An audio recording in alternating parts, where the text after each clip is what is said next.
दर्शक बंधुओं, क्या आपने कभी सोचा है कि संसार के सारे बंधनों से मुक्त होकर कोई महिला नागा साधु अपना जीवन कैसे बिताती है? किस प्रकार वह सांसारिक सुखों से दूर रहते हुए कठोर नियमों का पालन करती है? क्या उनका जीवन पुरुष नागा साधुओं के समान होता है या उनके लिए कुछ अलग नियम होते हैं? क्या वे भी उन्हीं शारीरिक और मानसिक तपस्याओं से गुजरती हैं? दोस्तों, यह कहानी सिर्फ एक साधना की नहीं है, बल्कि यह त्याग, तपस्या और आध्यात्मिक शक्ति से भरी एक रहस्यमयी यात्रा है। इस सफर में कई अनसुलझे रहस्य छिपे हुए हैं। महिला नागा साधुओं की कठोर साधना, उनका समाज से संबंध और वे गूढ़ नियम जो उनकी साधना को अलग बनाते हैं।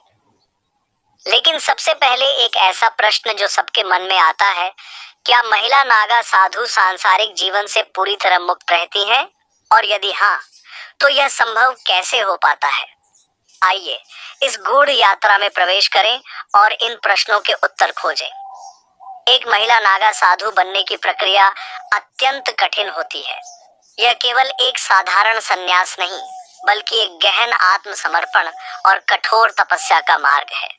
जो भी महिला नागा साधु बनना चाहती है, उसे सबसे पहले अपने सांसारिक जीवन का पूरी तरह त्याग करना पड़ता है। वह अपने परिवार, धन संपत्ति, सामाजिक बंधनों और यहाँ तक कि अपने नाम और पहचान को भी छोड़ देती है। भारत में कई प्रमुख अखाड़े हैं, जैसे कि जूना अखाड़ा, महानिर्वाणी अखाड़ा, अटल अखाड़ा, जहां महिला नागा साधुओं को दीक्षा दी जाती है। लेकिन यह प्रवेश आसान नहीं होता। इच्छुक साध्वी को पहले एक सामान्य सन्यासिनी के रूप में वर्षों तक सेवा करनी होती है। महिला नागा साधु बनने की सबसे महत्वपूर्ण शर्त पूर्ण ब्रह्मचर्य है। इसका अर्थ है कि उन्हें किसी भी प्रकार के भौतिक और शारीरिक आकर्षण से पूरी तरह दूर रहना होता है। वे न केवल सांसारिक सुखों का त्याग करती हैं, बल्कि अपने विचारों और इच्छाओं पर भी पूर्ण नियंत्रण रखना सीखती हैं। जब कोई महिला 12 वर्षों की कठिन साधना और ब्रह्मचर्य के नियमों को सफलतापूर्वक पूरा कर लेती है, तब उसे महानिर्वाणी प्रक्रिया से गुजरना पड़ता है।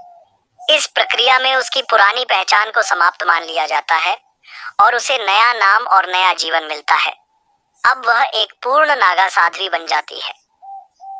महिला नागा साधु दिन की शुरुआत ब्रह्म मुहूर्त सुबह 3 से 4 बजे में उठकर गंगा स्नान से करती हैं। यह स्नान न केवल शरीर की शुद्धि के लिए, बल्कि मानसिक और आध्यात्मिक शुद्धि के लिए भी आवश्यक माना जाता है। स्नान के बाद वे कई घंटे तक ध्यान और योग करती हैं। यह साधना उन्हें आत्मिक ऊर्जा प्राप्त करने और मानसिक स्थिरता बनाए रखने में सहायता करती है। नागा साधु आमतौर पर किसी भी प्रकार की संपत्ति नहीं रखते, इसलिए वे भिक्षाटन द्वारा अपना भोजन प्राप्त करते हैं। महिला नागा साधु भी इस परंपरा का पालन